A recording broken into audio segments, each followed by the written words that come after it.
मंगल में परात्पर अखिलेश्वर अकारण करुणा वरुणालय भक्त वांछा कल्पतरु तड़िद्वत विनिंदित पीतांबरधारी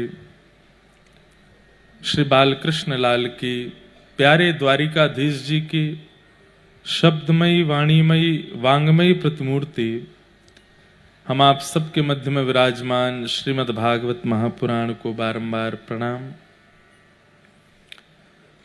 मंच की शोभा बढ़ा रहे हम आप सबके मध्य में विराजमान भगवत धाम हरिद्वार से पधारे परम पूजनीय श्री रविंद्रानंद जी महाराज, जिन्हें प्रेम से सब संत महापुरुष मस्तराम बाबा कहते हैं, ऐसे हमारे पूज्य महाराज जी, जिन्हें हम हर प्रकार से अपना, चाहे शरीर का हो, चाहे आत्मा का हो, चाहे मन का हो, चाहे बुद्धि का हो, रक्षक मानते हैं। आपके संरक्षण में सब युवा कथाकार भी और हमारे भारत के सब संत जन भी बहुत स्नेह का अनुभव करते हैं। महाराज जी का कैसा सहज स्वभाव कि आप सूरत में विराजमान, आपको पता लगे कि लाला की कथा बड़ोदरा में है तो चलो देखिए हमें सब ठीक है कि नहीं, तो महाराज जी उस भाव से आज पधारे हैं। आपको बारंबार वंदन करते हैं, प्रणाम करते हैं। महाराज जी की वाणी बहुत सहज है, सरल है। अभी तो आपने थोड़ा ही सुना, लेकिन कभी महाराज जी जब गाते हैं या कुछ, एक बात महाराज जी बड़े पते की बोलते हैं अपने प्रवचन में। देखिए, व्यक्ति को ना हंस की तरह होना चाहिए। श्रोता के 4 लक्षण होते हैं। ये बात महाराज जी नहीं कहते, ये तो मैं कह रहा हूं। महाराज जी जो कहते हैं वो बताऊंगा। श्रोता के 4 स्वरूप होते हैं, चातक, हंस, सुक और मीन। ध्यान से सुनिए सब लोग। चातक, हंस, सुक और मीन, ये श्रोता के 4 प्रकार के अवर श्रोता हैं, 4 प्रकार के प्रवर श्रोता हैं। तो प्रवर श्रोताओं में ये 4 लक्षण होते हैं। प्रवर मतलब अच्छे श्रोता। अवर श्रोताओं के लक्षण कल बताऊंगा, जो ये तो नहीं कहेंगे कि अच्छे नहीं होते, पर जिनके कारण विघ्न आता है कथा में, उनको अवर श्रोता कहते हैं। उनके बारे में कल चर्चा करेंगे। पर प्रवर श्रोता सुनो। पहले होते हैं चातक। चातक कैसे होते हैं? चातक का स्वभाव होता है, पूज्य डोंगरे जी महाराज अपनी कथा में सुनाते थे कि चातक पक्षी का स्वभाव है, प्यासा मरना मंजूर है, लेकिन किसी नदी, तालाब, पोखर का पानी नहीं पीता, तो स्वाति का जल पीता है। प्रथम बादल जब आते हैं, घेर करके जब बरसन लगते हैं, उसको अपनी चोंच में पीता है। उसी से ही प्यास बुझती है चातक की। जब तक वर्षा का जल नहीं मिलेगा, स्वाति का जल नहीं मिलेगा, चातक चिल्लाता रहता है, प्यासा हूं, प्यासा हूं, प्यासा हूं। सारे पक्षी उसको जाके शिकायत करते हैं कि तू क्यों चिल्लाता है, पानी पी ले, नीचे गंगा जी बह रही हैं, यमुना जी बह रही हैं, पोखर तालाब भरे हैं, पी ले। बोले नहीं, ये मेरा प्रेम है स्वाति के जल के प्रति कि मैं प्यासा मरना मंजूर है, लेकिन स्वाति के जल के अलावा कहीं और अपना मुख लेके नहीं जाऊंगा। डोंगरे जी महाराज कथा में बता रहे थे कि एक बार किसी ने चातक को बाण मारा, तो जब चातक अपने डाल से गिर रहा था तो अपने पुत्र को कहता है, बेटा मैं प्राण त्याग रहा हूं, लेकिन मेरा कहा एक काम करेगा। बोले क्या? मेरा तर्पण गंगा जल से मत करना, मेरा तर्पण स्वाति के जल से ही करना, उस मेघमाला के जल से ही करना। जबकि गंगा के लिए गंगे गंगेत यो ब्रूयात यो जनानाम सतैरपि मुच्यते सर्व पापेभ्यो विष्णु लोकम सगच्छति। गंगा की कितनी महिमा पूरा विश्व जानता है, लेकिन उसका प्रेम स्वाति के जल से इतना होता है, वर्षा के जल से इतना होता है कि वो गंगा जल से अपना तर्पण भी नहीं कराता। श्रोताओं को भी ऐसा ही होना चाहिए। कोई लाख प्रलोभन दे दे, तुम्हारा मन शांत इससे हो जाएगा, तुम्हारा जीवन अच्छा इससे हो जाएगा, ये कर आओ, वो कर आओ, कथा छोड़ो, तो आप कह दो कि मरना मंजूर है, पर कथा नहीं छोड़ेंगे। हमारे जीवन की प्यास, हमारे जीवन की रुकावट, हमारे जीवन की विडंबना, हमारे जीवन के आर्त भले ही लाख चीजों से ठीक होने वाले हों, लेकिन हम तो कथा को ही आश्रित मानते हैं, उसी के आश्रय में जाएंगे। तो प्रथम प्रवर श्रोता चातक के जैसा होता है कि कथा के आगे सब पीछे। आपको कैसी कैसी बात बताएं हमको। अब जब हम नए नगर में जाते हैं तो नए नगर के आयोजक लोगों को लगता है कि यार ये तो कुछ नया हो रहा है, पर हमारे लिए हर कथा में ही ऐसा होता है। कैसे कैसे युवा आते हैं कथाओं में, हम क्या बताएं। एक जगह कहीं कथा थी, तो आजकल ऐसा हो गया है कि भीड़ बहुत ज्यादा होने की वजह से, और हम ज्यादा रिक्वेस्ट करते नहीं हैं आयोजक से कि भाई बहुत बड़ा जगह लो, धीमे से कहने का प्रयास तो करते हैं कि भाई बड़ी जगह कर लेना, भीड़ बहुत होगी। एक जगह हमारी कथा थी, तो ये श्रोता हमारे जो यजमान जी थे वो बोले, महाराज जी कथा पंडाल तो पुष्पक विमान के जैसा है, जितने श्रोता आएंगे बढ़ जाएगा। और वहां इतने श्रोता आ गए कि पंडाल छोटा पड़ा, दुर्घटना भी हो गई। एक बालक का हाथ फ्रैक्चर हुआ, एक बालक का पैर फ्रैक्चर हुआ। मैंने आयोजक भैया से कहा, मैंने कि कहाँ गया आपका पुष्पक विमान? महाराज जी सॉरी गलती हो गई। मैंने कहा भैया देखो, इसीलिए हम संकेत कर रहे हैं, हम पीछे नहीं पड़ते, बहुत बड़ी व्यवस्था रखो। हम धीमे से कह देते हैं कि संख्या होगी, व्यवस्था देख लेना। तो इसलिए हम आजकल कथाओं में जहां भी कथा होती है 2 दिन पहले ही सूचना सब जगह साझा करवाते हैं कि कथा हो रही है। तो 2 दिन में ये हाल हो जाता है। तो 2 दिन पहले सूचना साझा करवाई गई कि फलानी जगह कथा होने वाली है। अब उस डेट में किसी अच्छे प्रवर श्रोता का विवाह था। अपने कुल पुरोहित को मना, अपने माता पिता को मना, जिससे विवाह हो रहा था उस कन्या को मना, उसके परिवार को मना, और सबके चरणों में प्रार्थना करके कहे कि अगली कोई तिथि निकलवा दो। 7 दिन पहले बोल रहा है मैं इस तिथि में विवाह नहीं कर पाऊंगा। क्यों? महाराज जी आ रहे हैं, मुझे कथा सुननी है। जब आए तो मैं 7 दिन मिल ही नहीं पाया। तो फिर उसने वो पत्र मंच पे भिजवाया, बोले महाराज जी 2 मिनट बस मिल लीजिए। उसने पूरा व्याख्यान लिखा, फिर उसने बताया कि महाराज जी मैंने पहले तो विवाह करने के लिए मनाया सबको, माताजी को मना, माताजी रूठ गई, पिताजी मान गए, पिताजी रूठ गए, माताजी मान गई। फिर जिससे ब्याह होना उसके माता पिता नहीं माने, 2 साल तो हमको मनाने में लगे। फिर ठाकुर जी ने ऐसी परीक्षा, आपकी कथा सुनने का भाव था, उसी डेट में आपकी कथा आ गई जिस डेट में हमारा विवाह। तो फिर महाराज जी फिर से मनाए कि इतने दिन बाद। मैंने कि अब कब की तिथि आई है? बोले महाराज जी अब तो हमारी कुंडली के अनुसार जो पुरोहित जी हैं उन्होंने 1 साल बाद की तिथि निकाली है। मैंने कहा भैया आई एम सॉरी, मेरे को दंड मत देना, लेकिन शायद इस तिथि में विवाह होता तो कुछ हो सकता है कि ठाकुर जी मंगल में नहीं होता विधान, इसलिए ठाकुर जी ने कथा करवा करके पहले दोनों को कथा सुनवाई है, अब 1 साल बाद ब्याह करना अच्छा होगा। तो कहां तक सुनेंगे आप? ऐसे ऐसे श्रोता आते हैं कथाओं में। बताइए विवाह की तिथि कोई बदलता है? लेकिन वो चातक श्रेणी के हैं, बोले विवाह बाद में कर लेंगे, पहले महाराज जी की कथा सुननी है, पहले कोई संत जन कथा में पता उनकी कथा सुननी है। तो प्रथम कथा के श्रोता का लक्षण होता है चातक। दूसरे कथा के श्रोता का लक्षण होता है सुक, यानी कि तोता। कल मुझसे एक माता जी बोली, संभवतः बैठी होंगी, वो हाथ खड़ा ना करें। महाराज जी हमको कथा सुनते सुनते तो बहुत अच्छा लगता है, पर बाद में भूल जाती हैं, हम सब भूल भाल जाते हैं कि क्या सुनाया आपने। हमने उनको बहुत सीधा सा उत्तर दिया कि घड़ा पहले से भरा होगा तो कितना भी टोंटी का जल भरते रहो उसमें अंदर भर नहीं सकता, क्योंकि पहले से भरा है। इसका मतलब क्या है? ऐसे कई लोग होते हैं कि वो कथा की विश्राम होते ही भूल जाते हैं कि हमने क्या सुना। इसका मतलब क्या है? क्योंकि चित्त में स्थान नहीं है, रिक्त स्थान होता है तभी तो कुछ भरा जाएगा। अब वहां पहले ही इतना विषाद, इतना विवाद, इतना सांसारिक भाव भरा पड़ा है, हम जब तक उसका मार्जन नहीं करेंगे तब तक कथा प्रविष्ट कैसे होगी?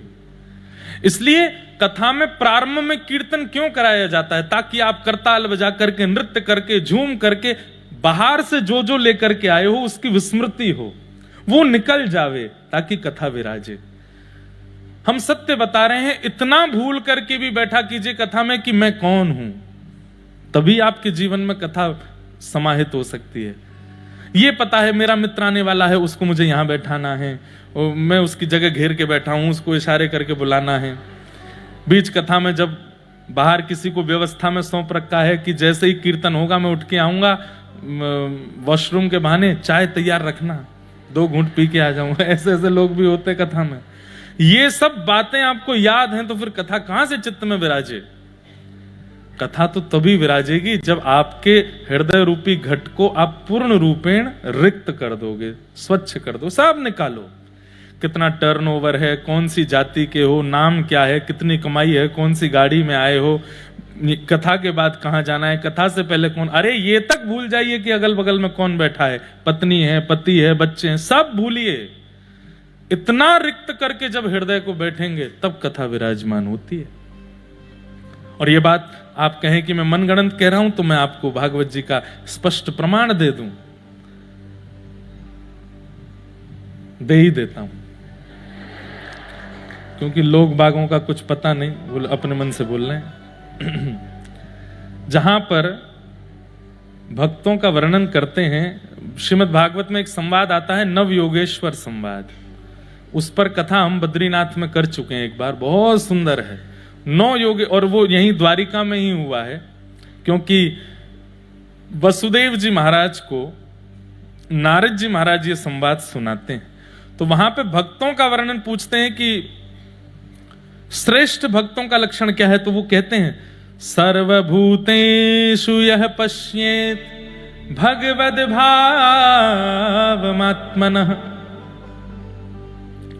भूतानि भगवत्यात्मन् एष भागवतोत्तमः। उत्तम भक्त का लक्षण क्या है? बोले जब वो सबको देखे तो सब में अपने इष्ट को देखे, जब सबको देखे तो सब में अपने इष्ट को देखे, लेकिन जब अपने इष्ट को देखे तो सबको अपने इष्ट में देखे। समझ में आई बात? कोई पहेली नहीं है, सीधी बात है। जब किसी और को देखे तो उसमें भी राधा रमण जी को देखे, ये मेरे राधा रमण है, ये मेरे राधा वल्लभ है, मेरे बिहारी जी हैं। आसपास दिखने वाले हर व्यक्ति को, स्वभाव को देखे कि जैसे हमारे वृंदावन के श्री हरिराम व्यास, हरिराम व्यास जी के सामने जो भी व्यक्ति आता थोड़ी देर उसको बोलने देते, उसमें परख लेते कि इसका स्वभाव कैसा है। जैसे कोई क्रोधी स्वभाव का दिखता तो हरिराम व्यास जी तुरंत प्रणाम करते, अरे भैया हमें प्रणाम, अरे तुम परशुराम जी हो भैया, क्रोधी स्वभाव के। कोई लोभी स्वभाव का दिख जाता, लोभी, अरे भैया 100 रुपया और दो ना, ये इतने में काम कैसे, तो 50 रुपया और बढ़ाइए ना, ऐसे कैसे चलेगा, थोड़ा और देख लीजिए ना। लोभी स्वभाव का तो संसारी व्यक्ति कहता लोभी, लेकिन हरिराम व्यास जी कहते बामन भगवान है, प्रणाम करो, इसके स्वभाव से बामन भगवान है। कोई चंचल वृत्ति का है तो श्री कृष्ण है, कोई धीर गंभीर है तो श्री राम है। ऐसे श्री हरिराम व्यास जी की दृष्टि, वो सब में ठाकुर जी को देखते। तो उत्तम भागवत कौन? जो सब में भागवत ठाकुर जी को देखे, और जब ठाकुर जी को देखे तो सबको ठाकुर जी में देखे। यही मेरे माँ हैं, यही मेरे पिता हैं, यही मेरे गुरु हैं, यही मेरे बालक हैं, सर्वस्व यही है, अगल बगल कौन है मुझे नहीं पता। तो रिक्त करके बैठेंगे चित्त को तो ही कथा विराजमान हो सकती है, नहीं तो विस्मृति संभव है। तो दूसरे श्रोता का लक्षण क्या है? सुख। सुख श्रोता क्या करता है? सुनी हुई कथा को तुरंत रट करके दूसरों को सुना देता है। घर पे जाकर के सब बता दिया, आज महाराज जी ने 3:30 बजे आए, 4 बजे ये सुनाया, 4:30 ये वाला प्रसंग कह रहे थे, 5 बजे वो वाला प्रसंग सुनाया, 6 बजे ये, 7 बजे वो, सब याद है उसे। ये श्रेष्ठ श्रोता का दूसरा लक्षण, सुख की तरह सब सुना दे। श्रेष्ठ श्रोता का तीसरा लक्षण क्या है? मीन, यानी कि मछली। मछली कैसी होती है? आप मछली से जाकर के प्रार्थना करो, हे मछली रानी, पानी तो 10 रुपए का आता है, दूध 50 रुपए का आता है, चलो हम तुमको दूध में विराजमान करते हैं, वो महंगा है। पानी से निकाल के दूध में डालोगे तो क्या होगा? मर जाएगी, नहीं जीवित रह सकती। कोई लाख प्रलोभन दे दे, यहां बगल में जादूगर का कृत्य चल रहा है, उधर कोई पिक्चर लगी हुई है, यहां पे कोई संगीतकार आए हुए हैं, वहां पे कोई गायक कॉन्सर्ट चल रहा है, आदि आदि सब हो रहा है, कथा तो रोज ही सुन सकते हो, यूट्यूब पे सुन लेना, कथा रोज लोड हो जाती है। आप कहो भैया हमारे प्राण निकल जाएंगे, जीवित तो हम प्रत्यक्ष कथा सुन के ही मछली की तरह ही रह सकते हैं। मीन, ये प्रवर श्रोता का तीसरा लक्षण। और सबसे विशेष श्रोता का चौथा लक्षण होता है हंस। क्या होता है? हंस। हंस का एक बहुत विशिष्ट स्वभाव होता है, वो नीर क्षीर को अलग अलग कर देता है। पानी और दूध एक साथ मिलाकर के अगर हंस के सामने रख दिए जाएं तो हंस दूध पी जाएगा, पानी छोड़ देगा। दुनिया की कोई ताकत ये काम नहीं कर सकती कि दूध से पानी को अलग कर दे, हंस कर देता है। श्रोता कैसा होना चाहिए? आपके बड़ोदरा में अनेक वक्ता आते हैं, अनेक कथाएं होती हैं, गुजराती में भी होती हैं, हिंदी में भी होती हैं, संस्कृत में भी होती हैं। कई जगह कथा ही नहीं होती, केवल और केवल आनंद ही होता रहता है, मजाक ही चलता रहता है। सब तरीके के लोग हैं, कथा करने वाले, सुनने वाले भी। पर आपको हंस बन के जाना है। वक्ता कैसे हैं, व्यवस्था कैसी है, श्रोता कैसे हैं, इन सब का विचार नहीं करना। हंस बन करके उस कथा में दूध क्या मिला उसको ग्रहण करके आओ, पानी को छोड़ करके आओ, ऐसा बनिए। चैतन्य महाप्रभु, आहा,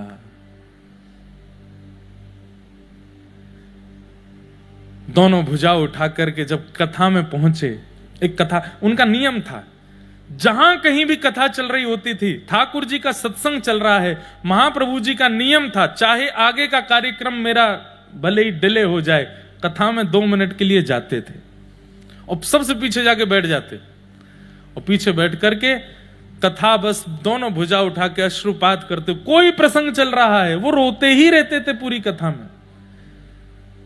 एक बार किसी वक्ता की कथा में गए, वक्ता कोई बहुत विशिष्ट नहीं थे, लेकिन महाप्रभु जी रोने लगे भुजा उठा करके। तो उनके शिष्यों ने कहा, ये व्यास जी तो बड़े सामान्य से हैं, इतनी बढ़िया कथा भी नहीं कहते, आप इनकी कथा में इतने भावुक कैसे हो गए? तो महाप्रभु जी कहने लगे, आओ महाराज, विराजो, विराजमान कराओ, वहीं अपने पास ही बैठा लो। आज हमारे भगवती प्रसाद गंधर्व जी आए हैं, बहुत बहुत अभिनंदन। आप भी श्री बड़ोदरा से पधारे हैं विराज।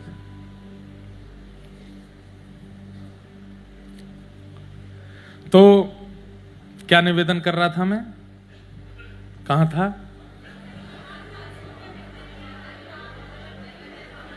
हाँ, महाप्रभु जी। तो श्री चैतन्य महाप्रभु कथा में पहुंचे, भावुक रोने लगे। तो शिष्यों ने कहा कि महाप्रभु जी वो इतने विशेष श्रोता वक्ता तो नहीं थे, आप उनकी कथा में भी इतने भावुक हो रहे थे। तो महाप्रभु जी बोले, कथा में वो क्या कह रहे थे वो मुझे नहीं पता, पर वो जितनी बार कृष्ण बोलते थे उतनी बार लगता था श्याम सुंदर सामने आ गए। वो जितनी बार श्री राधा बोलते थे लगता था किशोरी जी सामने आ गए। उनके मुख से मैं कृष्ण ही सुनने गया था। तुम क्या सुन रहे थे वहां बैठ करके कि वो कितने विद्वान हैं, कितने योग्य हैं, ये सब सुनने के लिए गए थे? नहीं, मैं तो केवल नाम सुनने के लिए गया था। कैसे श्रोता? श्रोता बनना भी आचार्यों से सीखिए, कैसे बना जाता है। महाप्रभु जी सबकी कथा सुनते थे। ऐसे ही बड़ोदरा में चाहे कोई वक्ता आवे, आपको अगर पता चल गया है, नहीं पता लगा तो कोई बात नहीं, लेकिन पता चल गया है कि हमारे शहर में कोई कथा हो रही है, कोई महाराज श्री पधारे हैं, आपका परिचय है नहीं है, सब बात की बात, पहुंचिए। 2 मिनट, 5 मिनट, 10 मिनट सुन करके आइए। और उस 10 मिनट में उनका परीक्षण करके मत आइएगा कि कैसे हैं, अच्छे हैं, बुरे हैं, ये हैं, वो हैं। नहीं, उस 10 मिनट में भी उन्होंने कितनी बार हरि नाम कहा है, उस हरि नाम से वृंदावन को, व्रज को स्मरण करके आओ। तो श्रोता ऐसा होता है। तो हमने महाराज जी के प्रवचन से एक बहुत सुंदर बात सीखी। बहुत लंबा प्रवचन नहीं करते हैं, छोटा करते हैं, लेकिन एक बात महाराज जी ने बहुत अच्छी कही, बोलो जीवन कैसा है। महाराज जी बोले, बोलो जीवन कैसा है, जैसा बना लो वैसा है। इतनी अच्छी बात लगी है कि आप दूसरे को आरोपित नहीं कर सकते कि इसकी वजह से मेरा जीवन ऐसा हो गया या इसकी वजह से मेरा ये काम नहीं बना। आपके अपने हाथ में अपना जीवन है, आप जैसा बना लेंगे वो वैसा बनता चला जाएगा। कई बार ऐसा होता है कि माहौल परिस्थिति के अनुसार कई लोग दुष्कर्म करने लगते हैं, लेकिन हम तब भी कहते हैं दुष्कर्म करने की संभावना सबको प्राप्त होती है, लेकिन अपने हाथ में अपना जीवन होता है तो कोई व्यक्ति दुष्कर्म कर नहीं पाता। बोलो जीवन कैसा है, जैसा बना लो वैसा। तो हमने महाराज जी से ये बात सीखी, तो इसलिए श्रोता कैसे बनो, हंस जैसे बनो, सबसे सीखो।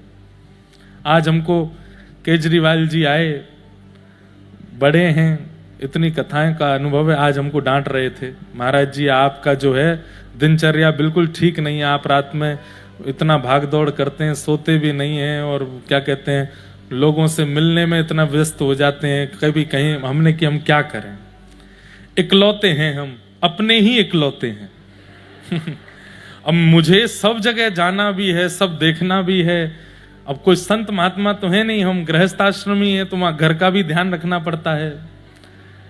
पिताजी की बात, फिर लाल जी का उत्सव आ रहा है तो कॉन्फ्रेंस में 10-5 लोगों से बात चल रही है, पंडाल में क्या चल रहा है, वहां क्या, उनसे बात करो। फिर शाम को मैं कहीं जाता नहीं, पहली बार इस साल बड़ोदरा की कथा में हमको कथा के बाद हर एक घर जाना पड़ता है, कहीं नहीं जाता मैं। आप दुनिया की किसी कथा में नहीं सुन सकते कि महाराज जी उसके घर गए, नहीं जाते। पर पहली बार हम बड़ोदरा में ही जा रहे हैं, और वो भी क्यों जा रहे हैं हमको पता ही नहीं है। तो कथा से हम सीधे निकलते हैं। आपको पता हम घर कितने बजे पहुंचते हैं? 2 बजे रात को। यहां से कथा पूरी करके जाते हैं, फिर इधर उधर कहीं 1-2 जगह जाते हैं, फिर अपने किसी कार्य से, क्योंकि हमारी रिकॉर्डिंग सूरत, बड़ोदरा और बंबई में ही होती है। तो बड़ोदरा में कल आपके गुजरात के एक सुप्रसिद्ध युवा गायक हैं आदित्य गढ़वी जी, उनके साथ हम एक संगीत कर रहे थे रात को, और बहुत जल्दी व्रज द्वारिका मिलन महोत्सव पर एक संकीर्तन आ रहा है, तो रात भर उनके साथ ही बैठे रहे। अब हमें लगता है कि अभी हमारे शरीर में थोड़ी जान है, बुढ़ापा अभी आया नहीं है, तब तक थोड़ी मेहनत कर लें, लेकिन कष्ट हमको ही हो जाता है। तो आप हमको बहुत डांट रहे, महाराज जी आप थोड़ा ध्यान रखा कीजिए, सोया कीजिए, ये करो। मैंने कि करेंगे भैया, प्रयास करेंगे। फिर आपने एक बात और कही, बोले महाराज जी आप कथा में आते हैं, आपको पता है 10,000 लोग पहुंच जाते हैं, सुबह 8 बजे से लोग बैठ के कीर्तन करते हैं। हमें ये बात सीखने को मिली, आज से हमने, ये तो नहीं कहूंगा कि कल से ही लागू करूंगा, पर जल्दी करूंगा। आपने कहा महाराज जी आप जो समय निश्चित है उस पर आप पहुंच जाओ मंच पे। हमने कि हम कोशिश तो बहुत करते हैं। बोले डोंगरे जी महाराज का एक नियम था कि वो समय से 1 मिनट पहले आ जाते थे। क्यों? बोले कि मेरे लिए श्रोताओं को प्रतीक्षा ना करनी पड़े। तो इस भाव से वो, तो हमने आज ये बात, आप केजरीवाल जी बोल रहे थे, पर हमको लगा डोंगरे महाराज जी ही हमको ये आज्ञा दे रहे हैं कि भाई श्रोता तो देखो सुबह 8 बजे से आ जाते हैं, आप भी समय से ही आके 1 मिनट भी ऊपर हो तो आप क्षमा मांग लिया करो। हमने कहा हम कल से प्रयास करेंगे इस भाव का। ये सब स्थिति क्यों बनती है बंधुओं? देखो अब मैं अपने आप को ब्याह से ही मांगने लग जाऊं, मानने लग जाऊं, तो मेरे से कोई कुछ कहे तो मैं उल्टा लड़ूंगा, मुझे समझाओगे? नहीं, हम क्योंकि हंस प्रवृत्ति के हैं, और ये हम बने नहीं हैं, प्रयास ही कर रहे हैं कि बन जाएं। कथा से सीख रहे हैं कि जो कोई भी हमको अगर कोई अच्छी बात बोले, सिखावे, बतावे, वो हमें करनी चाहिए, वो हमारे जीवन में आनी चाहिए। इसलिए श्रोता प्रवर बनिए, अवर नहीं। आज हमारे भगवती प्रसाद जी भी आए हैं, लाल जी का आज शाम को मनोरथ है, तो आपकी हवेली संगीत से ही लाल जी का आनंद होता है। तो आज आपके सुंदर भाव से ठाकुर जी का शाम का मनोरथ होगा। मंच पर विराजमान समस्त विप्रवृंद, समस्त गंधर्वजन, और आज हमारे श्याम जगत के साक्षात श्री खाटू श्याम जी के अति प्रिय श्री नंदू भैया जी भी आए हैं, उनको भी बारंबार प्रणाम है, बारंबार वंदन है। आपने अपने संकीर्तनों के माध्यम से इतना सुख और इतना वैष्णव समाज के चित्त में प्रेम प्रकट किया है कि आपके उस कार्य को, उस ठाकुर जी के प्रचार को पूरा संत समाज और पूरा वैष्णव समाज उसकी सराहना करता है। आप हमसे आयु में तो बहुत बड़े हैं और अपने अनुभव में भी बहुत बड़े हैं। हमें तो ऐसा आपको देख के लगता है कि आपको साक्षात ठाकुर जी का अनुभव हुआ है, आप बताते नहीं है किसी को। इनको देख के ऐसा लगता है। कल केजरीवाल जी बता रहे थे, मैं देखो प्रशंसा ज्यादा नहीं, पर ये अधिकारी हैं, क्योंकि अब उस अवस्था में आ गए कि अब अभिमान इनमें आएगा भी नहीं, अगर कर भी देंगे तो। कल बता रहे थे, बोले महाराज जी फ्रैक्चर में लंगड़ाते लंगड़ाते पंडाल पहुंचे हैं, लेकिन मंच पे जाकर के कोई सहारा नहीं, खूब प्रेम से गाने लगे और हम सब आश्चर्य में कि पैर टूटा है, ये कैसे गा रहे हैं। और 1.5-2 घंटा 3 घंटा गाने के बाद और जैसे संकीर्तन पूरा हुआ फिर से लड़खड़ाने लगे, फिर से वो बोले कि पाँव टूटा है, फिर से वो पकड़ के चले। मैंने कहा भैया ये उन पर कृपा है। जब आप ठाकुर जी का संकीर्तन करते हैं तो हमारे वैष्णव समाज के लोग बड़े आनंदित होते हैं। आपकी सेवा को हम बारंबार प्रणाम करते हैं, वंदन। और आजकल आप ब्रजवासी हो गए हैं, उसकी आपको बहुत बहुत बधाई, बहुत बहुत मंगल कामना। हमारे ब्रज में ब्रज विकास ट्रस्ट है और वहाँ पूरे उस ट्रस्ट के जो संचालन करता है संत जनों के बड़े प्रेमी हैं। हमारे मध्य में विश्वनाथ जी भी विराजमान हैं, उनको भी बहुत बहुत स्नेह देते हैं, उनको भी बहुत बहुत प्रणाम करते हैं। संत इनको बहुत स्नेह करते हैं। हमारे व्रजमंडल के संत और व्रजमंडल के ब्रजवासी अगर किसी को प्रेम दे रहे हैं तो समझो साक्षात किशोरी जी और ठाकुर जी प्रेम दे रहे हैं। ऐसे सब विशिष्ट जन यहाँ विराजमान हैं, सबको हम वंदन करते हैं। आप सब श्रोताओं को जय श्री कृष्ण, जय सिया राम, जय श्रीमन नारायण, जय द्वारिकाधीश, जय हो। केम छो? वाह, 6 दिन बाद याद आया हमको कि ये भी पूछना है। हूं मजामा छो हूं मजामा छो, इतनी ही हमको ब्रजभाषा आती है। बाकी गुजराती आती है। एक तो हमको पद भी आते हैं, जब लगेगा अनुभव का कुछ भाव तो गाएंगे जरूर। पूरे ब्रजमंडल में आनंद भयो है, क्यों? क्योंकि नंदस्त्वात्मज उत्पन्ने जाता ह्लादो महामना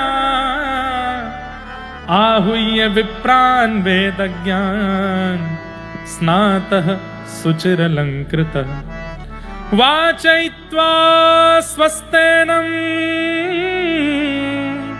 जात कर्मात्मजस्य वै कारयामास विधिवत् पितृदेवार्चनम तथा। नंद बाबा के लाला भयो है। अब भैया आज की कथा ब्रजभाषा में होएगी, सब लोग समझ लियो, जितनो अनुभव में आ जाए उतनो समझ लियो। ठीक है, आज कोई बाहरी चर्चा नहीं, आज तो केवल ब्रज लीला ही सुनेंगे। नंद बाबा के लाला भयो है और महाराज ऐसो लाला भयो कि पूरे व्रजमंडल को ऐसो लगन लगो है कि ये तो हमारो ही लाला है। कोई के मन में भी ये भावना ना आ रही कि ये उनको लाला है। जैसे किसी के सुंदर बालक को देख करके हमारे मन में आती है कितना भाग्यशाली, इसका बालक कितना सुंदर है। पर नहीं, ठाकुर जी जब से प्रकट भये सबको यूं लग रही अरे हमारो लाला कितना सुंदर है। सब हमारो शब्द को प्रयोग कर रहे हैं ठाकुर जी को देख करके। कोई भी नंद बाबा के लाला हैं, यशोदा के लाला हैं ऐसा नाय कह रहे हैं। सब ब्रजवासी इकट्ठे है गए और जाकर के नंद भवन चारों तरफ से घेर लियो। बधाई हो के जय जयकार करन लगे। महाराज दसों दिशाओं में हवा की तरह बात फैल गई कि नंद बाबा के लाला भयो है। सोई एक खबर पहुंची श्री बरसानो धाम। ध्यान से सुनियो सबरे। नंद बाबा और श्री वृषभानु जी ये बाल्यकाल के सखा हैं। ऐसा वर्णन आवे हमारे ब्रज के साहित्य में कि नंद बाबा और वृषभानु जी जब दोनों यमुना जी में स्नान करते तो एक दूसरे को हाथ पकड़ करके स्नान करके गोता लगाते, पितरन के गोता लगाते, अपने पूर्वजन के गोता लगाते। और जब सबन के गोता लगाते तो अंत में ऐसे ही एक दूसरे को हाथ पकड़ के एक दूसरे को मुखमंडल देख के खुश हो जाते और फिर गोता लगाते कहते, हे यमुना मैया हम में ते जाको लाला हो और जाकी लाली होए, आप कृपा करियो ये मित्रता संबंध में परिवर्तित हो जाए और हमारे बालकन को संबंध होए।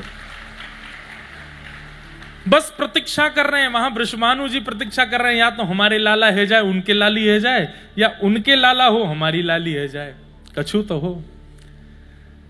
अब दो पक्ष हैं हमारे व्रज में। एक पक्ष तो कहता है कि किशोरी जी बड़ी हैं ठाकुर जी से, 1 साल बड़ी हैं, और एक पक्ष कहता है कि किशोरी जी 1 साल छोटी हैं ठाकुर जी से। तो हम उस पक्ष की बात कर रहे हैं। हम अब आप कहेंगे कि आप कौन सा पक्ष मानते हो? दोनों मानते हैं। किशोरी जी बड़ी भी हैं, किशोरी हमें कहा मतलब है भैया, विवाद में पड़े हुए थे, बड़ी हैं कि छोटी हैं, हमें तो सुख लेना है, आनंद लेना है। और भैया हमारे ब्रज में गाँव में हमारे माई श्यामा जू को राज, जाके अधीन सदा ही सांवरो, जाके अधीन सदा ही सांवरो, या ब्रज को सिर ताज, हमारे माई श्यामा जू को राज। अगर किशोरी जी 1 साल छोटी हैं तो भी, 1 साल बड़ी हैं तो भी अधीन तो लाला ही रहे। अधीन मतलब समझते हैं? आसर तू, डिपेंडेंट।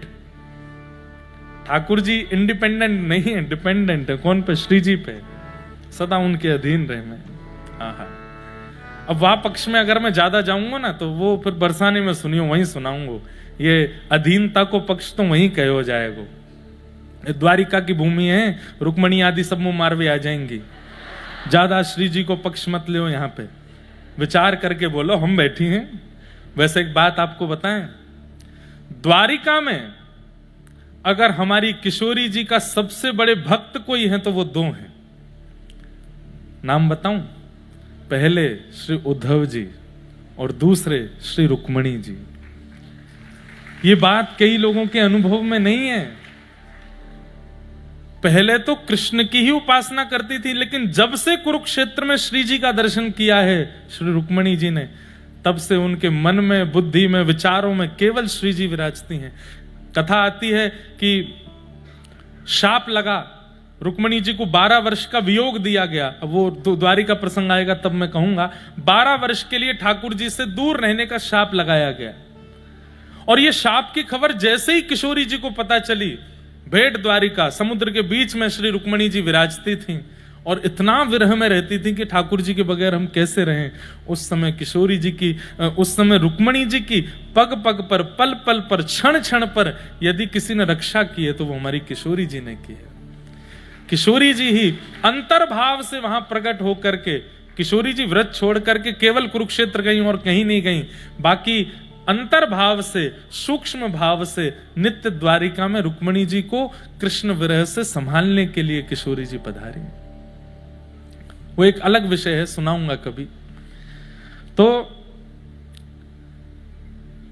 ये पक्ष जो मैं अब सुना रहा हूं, इस पक्ष में किशोरी जी ठाकुर जी से 1 साल छोटी हैं। इसका मतलब लाला को जन्म है गयो है, पर लाली ना है भाई अभी तक। लेकिन जैसे ये खबर पहुंची वृषभानु बाबा के पास, यहां भानु बाबा ने कही, अरे भैया लाला भयो है, चलो। बोले कहा लेके चलें? बोले टीको लेके चलो। टीको समझे? टीको कैसे कहें? संबंध पक्को करवे चलो। लाला के जन्म हेती 1 दिना के ठाकुर जी भय, 24 घंटा के ठाकुर जी होते ही ठाकुर जी को संबंध पक्को है गयो। सब लोग बधाई ले ले करके आ रहे हैं, लेकिन तभी कहा देखो कि बड़ी भीड़ में, गोकुल की भीड़ में नृत्य कर रहे हैं सब, और तभी बीच से श्री वृषभानु बाबा अनेक ब्रजवासीन के साथ में टीको लेकर के आ रहे हैं। सामग्री से पता चल जाता है कि कौन सी बधाई है। भाई बालक जन्म लेता है तो खिलौने लेके जाते हैं, छोटे छोटे टोपी कुर्ता लेके जाते हैं, कुछ मिष्ठान लेकर के जाते हैं, मेवा लेकर के जाते हैं। उससे पता चल जाता है कि भाई ये बालक के जन्म की सामग्री है। पर किसी के विवाह के जन्म की सामग्री, विवाह की सामग्री में, पक्के करने की सामग्री में सबसे पहला सामान नारियल होगा, दूसरा सामान कलावा आदि होगा, तिलक चंदन आदि के होंगे, स्वर्ण का जनेऊ होगा, और उसमें पीली चिट्ठी होगी, और वस्त्र होंगे, माताजी के, पिताजी के, बहनों के, भैयाओं के, सबके वस्त्र होंगे, पुरोहितों के वस्त्र। तो सामग्री से पता चल जाता है कि किस संबंध की सामग्री है। सामग्री देख करके ब्रजवासी बोले भैया ये लाला के जन्म की सामग्री तो लगना रही, देखियो नारियल जा रहे हैं, ये जा रहा हो वो जा रहा हो, पीली छिट्टी जा रही है। तो सब ब्रजवासी गान लगे, नंद महर घर धोटा जायो।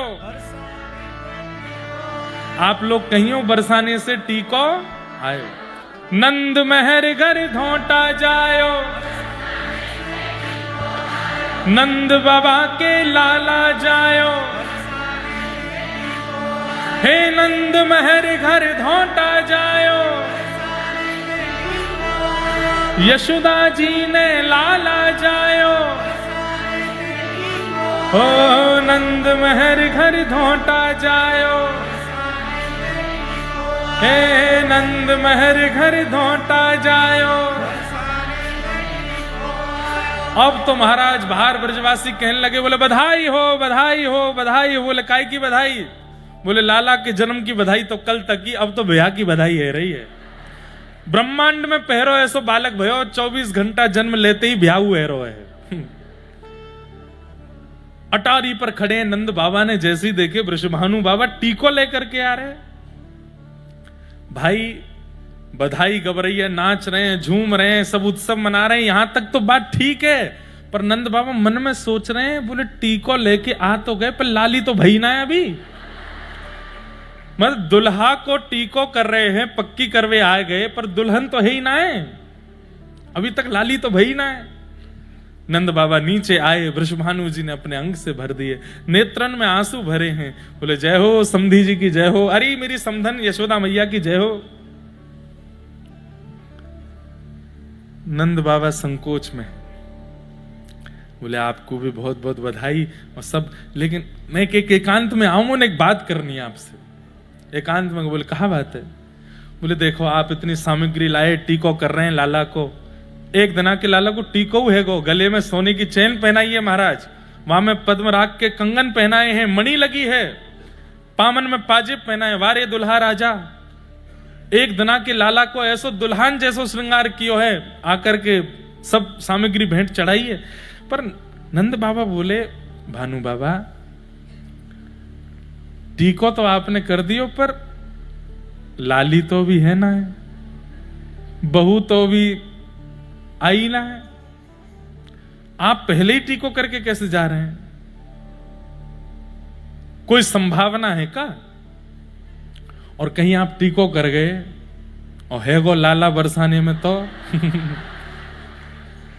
बोले यही मारे टीको करके जा रहा हूं कि ताकि पूरा ब्रह्मांड देख ले कि टीको है गयो, अब दुल्हन भेजनी पड़ेगी, अब तो बरसाने में लाली ही आवेगी।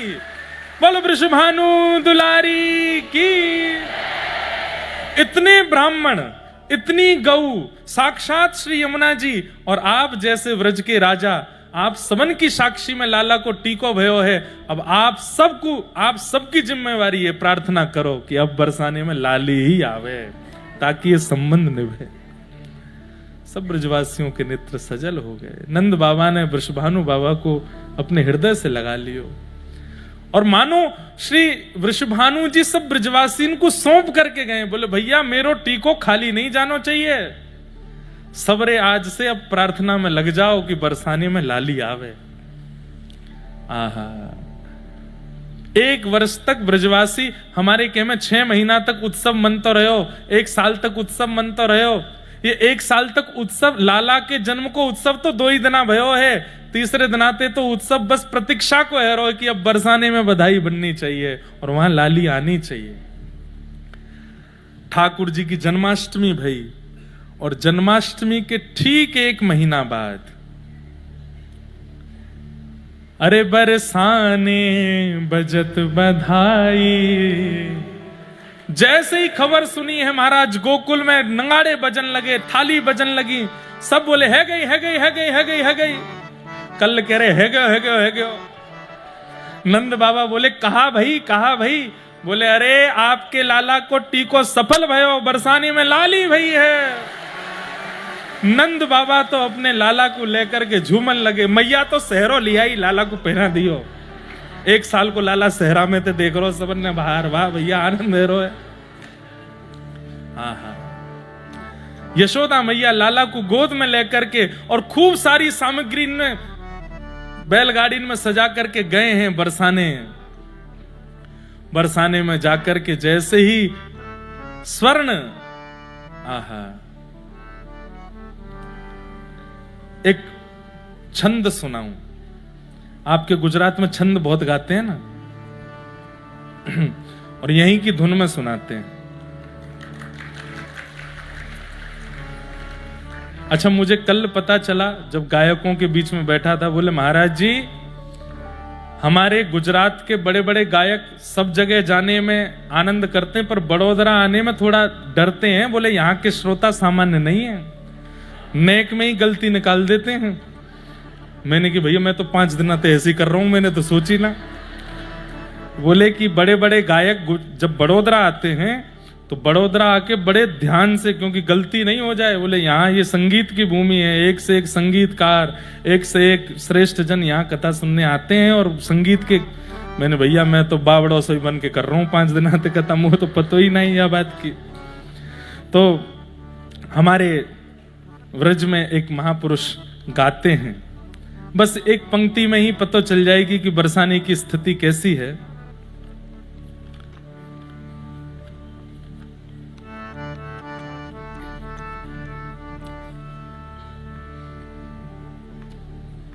हे जीने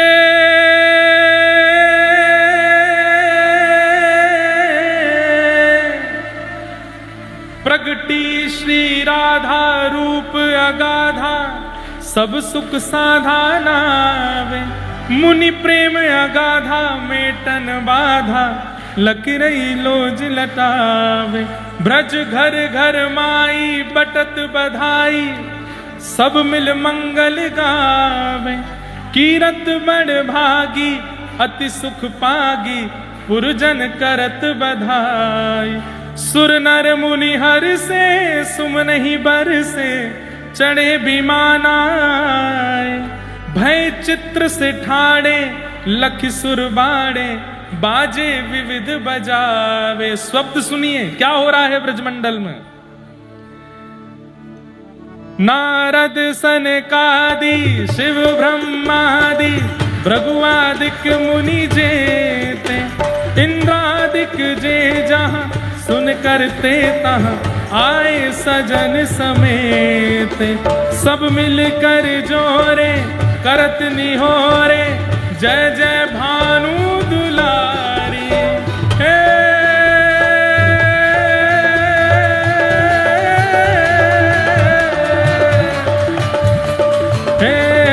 जय कीरत कुमारी जय हरि प्यारी, जय जय सुखदातारी। जय नित्य किशोरी प्रिय चित चोरी, यह बिनती सुन लीजिए। जय नित्य किशोरी प्रिय चित चोरी, यह बिनती सुन लीजिए। क्या विनती है हमारी? हे किशोरी जी, हमारी एक ही विनती है, क्या हो? ब्रजवास ही दीजे, ब्रज रस पीजे, चरण शरण गह लीजे। कर जोर मनाऊं यह वर पाऊं, दंपति यश नित गाऊं। पद कमल सुतोरा महु मुस मोरा, मन नित जहां बसाऊं। रही भांति सकल विध स्तुति करके, निज दिज धाम सिधारे। नंदादिक आए अति हर्षाए, सब मिल मंगल गाए। सब ही जन गावे सब ही बजावे, सब ही दहिले भाजे। बरसाने आए विधिन सुनाए, जय जयकार करावे, जय जयकार करावे, जय जयकार करावे। बोल वृषभानु दुलारी की जय, श्री कीरत कुमारी की जय। जय जय श्री राम, जय जय श्री राम, जय जय श्री राम।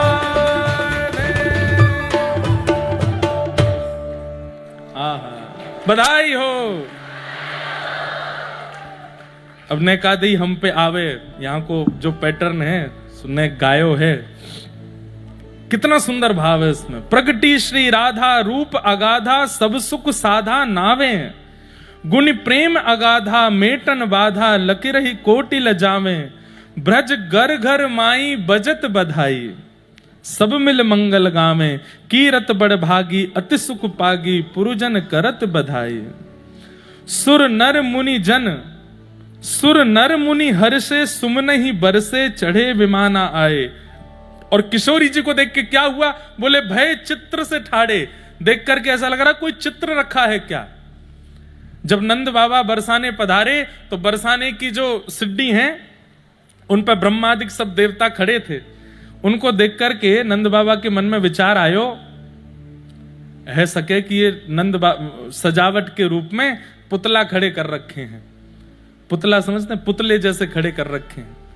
लेकिन जब पास जाकर के देखो तो वास्तव के ब्रह्मा जी, वास्तव के सनकादि, वास्तव के शिव नारद मुनि सब खड़े हैं वहां पर चित्र से ठाड़े हैं सब किशोरी जी को देख करके।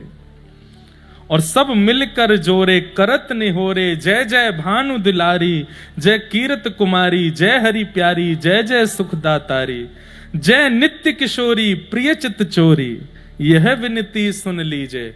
सब देवता कह रहे हैं एक विनती हमारी सुन लो। बोले कहा ब्रजवास ही दीजे, ब्रज रस पीजे, चरण शरण गह लीजे। हमें ब्रजवास दे दो, हमें जो ब्रज वृंदावन दे दो, बरसानो दे दो। कर जोर मनाऊं यह वर पाऊं, दंपति यश नित गाऊं। दंपति मतलब प्रिया प्रियतम। हम एक ही विनती कर रहे हैं, बोले क्या आप दोनों को हम सदा यश गाते रहें और हमें कुछ नहीं चाहिए।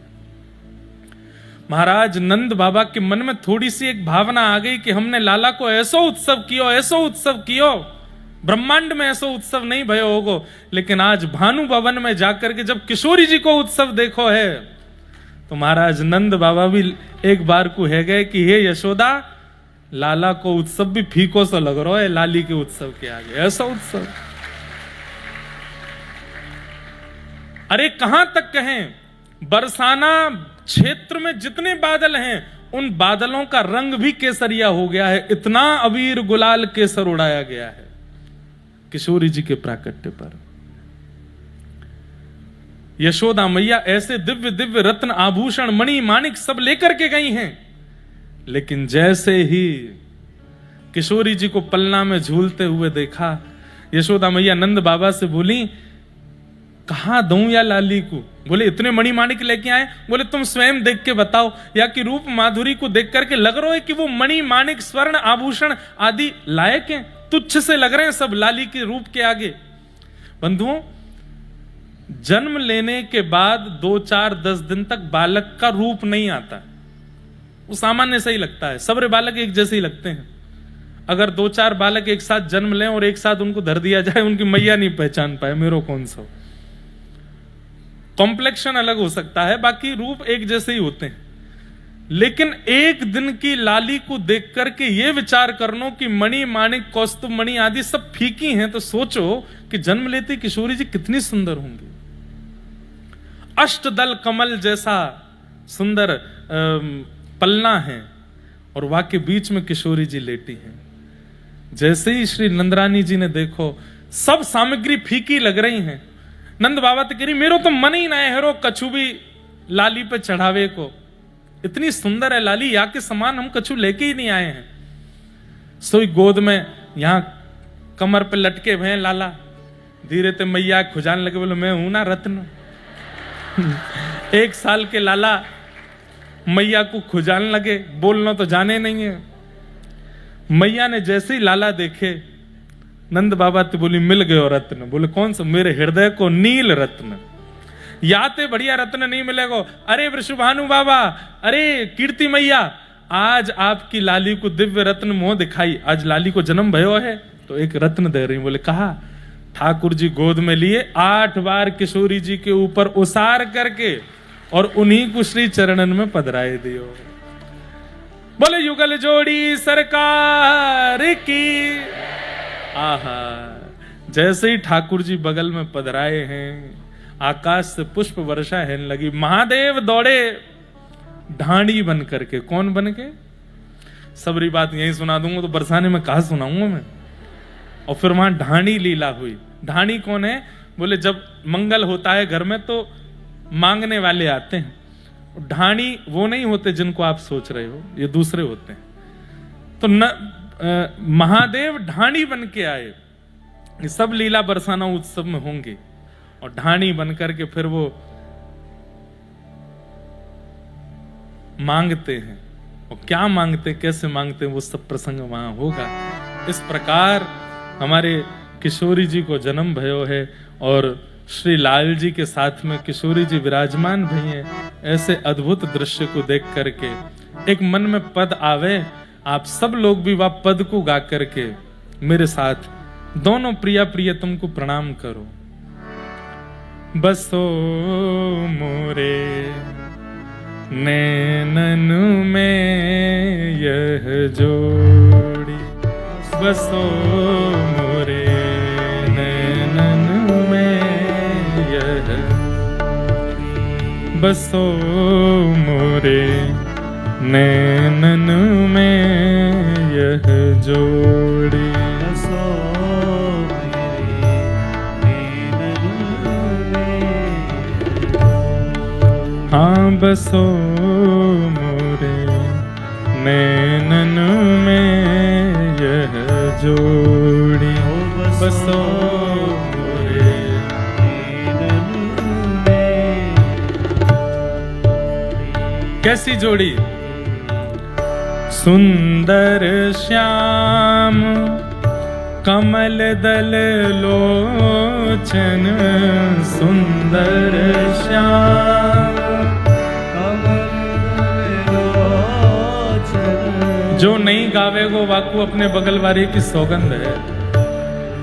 ऐसे प्रिया हमने देखो बोनस में दिया है। होना तो आज केवल ठाकुर जी के जन्म की चर्चा थी, पर हमने आज बड़ोदरा में श्री जी भी प्रकट कर दी है। तो आप लोगन को ये पद गानो पड़ेगा। सूरदास जी कह रहे हैं ठाकुर जी चाहते तो हमको एक नेत्र दे देते, एक से भी देखा जा सकता है, दो क्यों दिए? ताकि एक नेत्र में श्याम सुंदर और दूसरे में श्री प्रिया जी विराजे, इसलिए दो नेत्र दिए। आज की चर्चा प्रेम रस की होएगी, कल की चर्चा प्रेम रस की होएगी। या हमारे भैया जैसो मैं कहूं वैसो करो, पद गाओ। सुंदर श्याम कमल दल लोचन, सुंदर श्याम कमल दल लोचन, सुंदर श्याम कमल दल लोचन, सुंदर श्याम कमल दल लोचन। संग वृष भानु किशोरी, संग वृष भानु किशोरी, हाँ संग वृष भानु किशोरी, संग वृष भानु किशोरी। बसो मोरे नैनन में यह जोड़ी, बसो मोरे नैनन में, हाँ बसो मोरे नैनन में यह जोड़ी, बसो मोरे नैनन में। और कैसे हैं? हे मोर मुकुट मकराकृत कुंडल, मोर मुकुट मकराकृत कुंडल, मोर मुकुट मकराकृत कुंडल,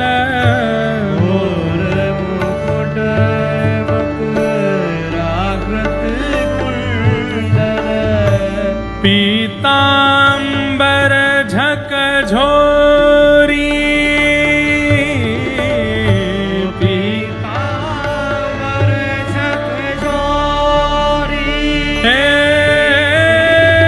सूरदास तुमरे दरस को सूरदास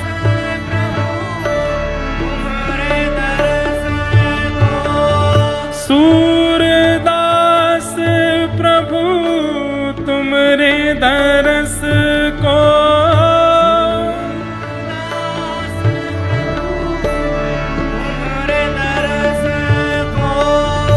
कावरनी मति थोड़ी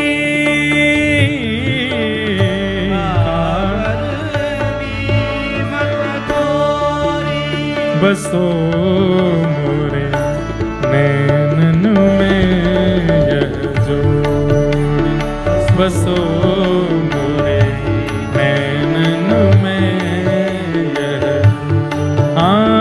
बसो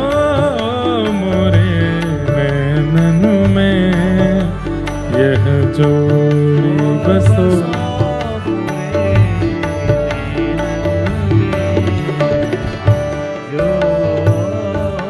क्या कह रहे हैं सूरदास जी? सूरदास प्रभु तुमरे दरस को कहा वर्णो मति थोड़ी। मैं कैसे वर्णन करूं? मेरी मति में इतनी सामर्थ्य नहीं कि मैं सुंदरता का वर्णन कर सकूं। पुष्टि मार्ग के जहाज कहे जाते हैं हमारे श्री सूरदास जी महाराज। जिसने इनके पद का आश्रय ले लिया उसके लिए संसार सागर तर जाएगा वो।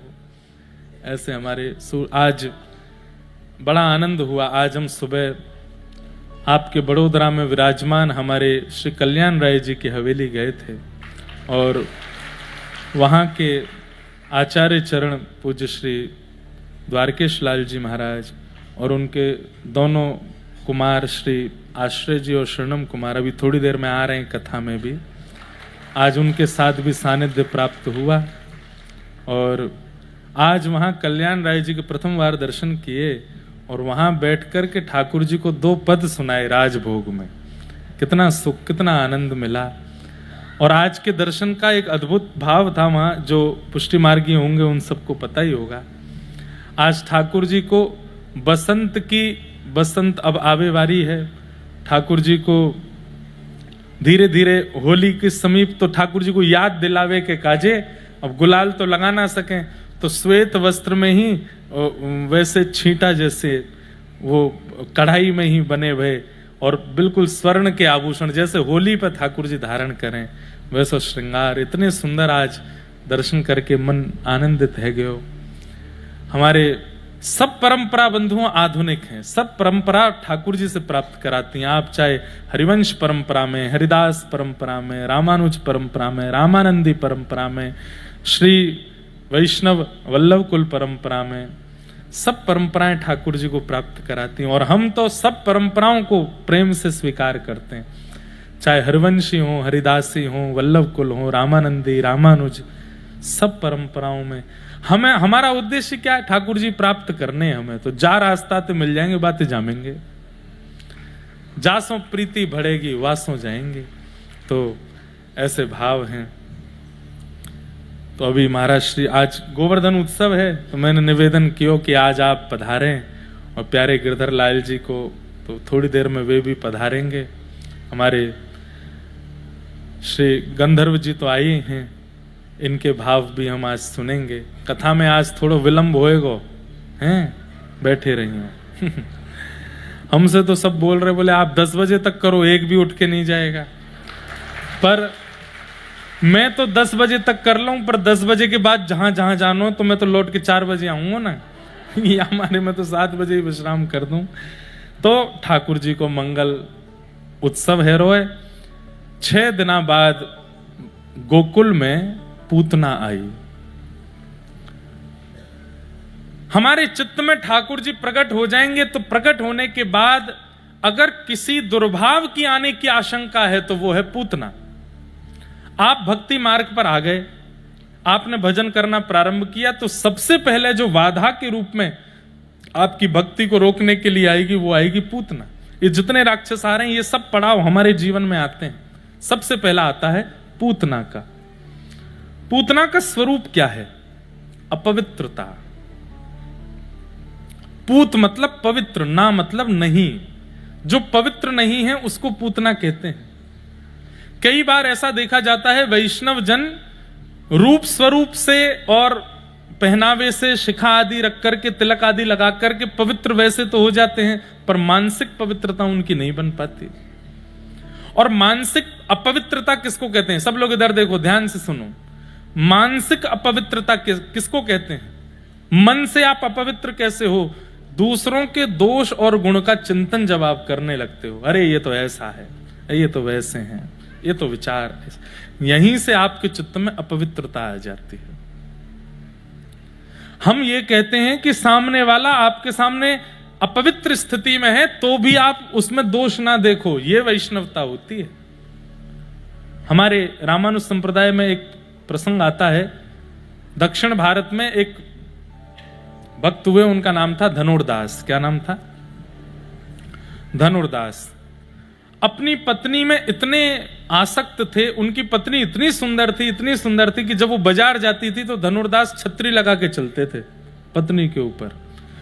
और चलो आप कहोगे पीछे पीछे छतरी नहीं, आगे चलते थे छतरी लेके और उसको देखते हुए चलते थे। ठोकर आवे, ऊंचाई नीचाई, गड्ढा आवे, कोई फर्क नहीं, इसका मुख दिखता रहना चाहिए। रंगनाथ भगवान की सवारी जा रही थी, आचार्य चरण श्री रामानुज स्वामी जी महाराज सवारी में आगे प्रतिनिधि करते हुए चल रहे थे। यहां पूरी दुनिया सवारी देख रही है और धनुर्दास अपनी पत्नी के पीछे छतरी लेकर के उसको देखते हुए चल रहा है। सब देख करके हंसी उड़ाने लगे, देखो देखो देखो धनुर्दास को देखो।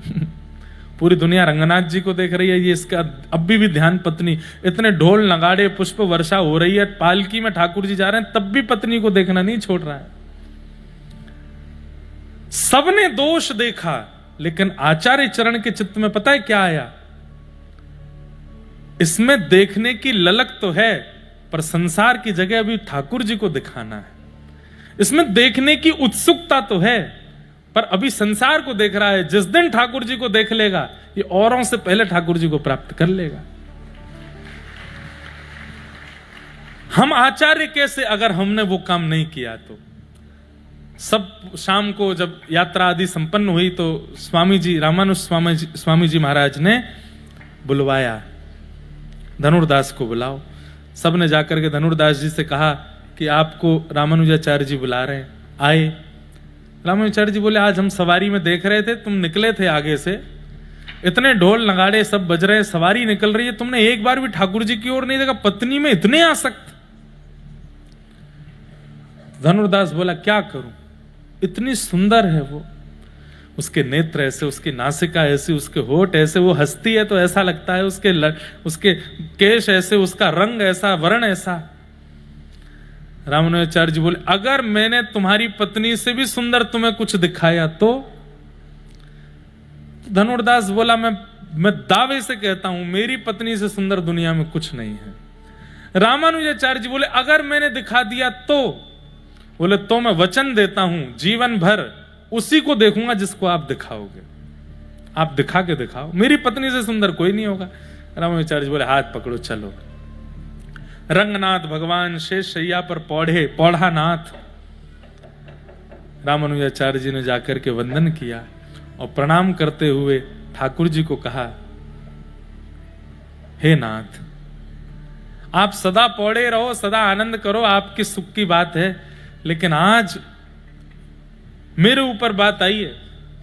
आप एक बार प्रत्यक्ष शेष नाग से प्रकट होकर बैठ करके अपने रूप माधुरी का इसको दर्शन करा दो, मैं चाहता हूं। अब आचार्य चाह जाए तो ठाकुर जी ना करें, ऐसा हो नहीं सकता। अगर आचार्य हृदय से, कई लोग पीछे पड़ जाते, महाराज जी आप ब्रजवासी हो, एक बार आप बोल दो कि तुम्हें ब्रज मिल जाए, तुम जबरदस्ती मत बुलवाओ। आचार्य अगर स्वयं बोल दें कि तुम्हें ब्रज मिल जाए तो फिर दुनिया की कोई ताकत नहीं रोक सकती। उनके मन में आ जाए, प्रयच्छति गुरु प्रीतो वैकुंठम योगी दुर्लभम, आचार्य के मन में आपके प्रति प्रेम आ जाए। अगर ठाकुर जी को बोल दिया कि ठाकुर जी प्रत्यक्ष दिखिए, भले ही आचार्य को नहीं दिखे होंगे, आपको दिख जाएंगे, क्योंकि आचार्य ने कह दिया है। रामानुजाचार्य जी ने जाकर के ठाकुर जी से कहा, धनुर्दास को प्रत्यक्ष दिखिए नाथ। बाहर आए रामानुजाचार्य जी, धनुर्दास को खड़ा किया, बोले देखो, और जैसे ही कपाट खोले जो ठाकुर जी का श्री विग्रह था वो सचल प्रकट हो गया। शंख चक्र गदा पद्मधारी ठाकुर जी ने चतुर्भुज रूप में जब प्रत्यक्ष प्रकट होकर के दर्शन किया, आहा, नील वर्ण की कांति, ठाकुर जी के ऐसे ललाट, कमल जैसे नेत्र, कमल जैसे गाल, हस्त कमल इतना सुंदर। ठाकुर जी का वो रूप देख करके धनुर्दास तो वहीं बैठ करके रोने लगा। कितनी सुंदरता, कैसा सौंदर्य। रामानुजाचार्य जी बोले, अब बताओ कैसे हैं? बोले बहुत सुंदर है। बोले अब जीवन पर्यंत किसको देखोगे? बोले इन्हीं को देखूंगा बस। दौड़ करके गया, अपनी पत्नी को लेकर के आया धनुर्दास, और बोले आज के बाद वचन देता हूं नाथ, जीवन भर केवल इन्हीं को निहारेंगे, आहा, इन्हीं का दर्शन करेंगे और किसी को नहीं देखेंगे। जीवन पर्यंत ठाकुर जी की उस मुखाकृति को देखते रहे। गुण देखना ये वैष्णवता का स्वरूप है, और दोष देखना ये राक्षसत्व का स्वरूप है। मत देखिए अवगुण सब में। तो हमारी भक्ति में सबसे पहले पूतना आती है अपवित्रता के रूप में। और कैसी अपवित्रता? मानसिक अपवित्रता। आप करते भजन है, सुनते कथा है, पर दूसरों में दोष ही देखते रहते हैं। ये तो ऐसा है, ये तो ऐसा है, ये तो इस करे, इस प्रकार से आपकी व्यवस्था बनी हुई है। तो क्षमा कीजिए, आपके हृदय रूपी गोकुल में पूतना आ चुकी है, पूतना का आगमन हो गया है।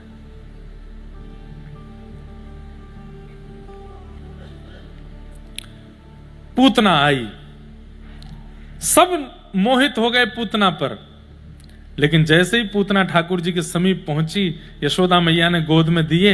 इतनी सुंदर बन के आई कि मैया ने भी सोची कोई पास के गांव की सुंदरी है, लाला दे दूं।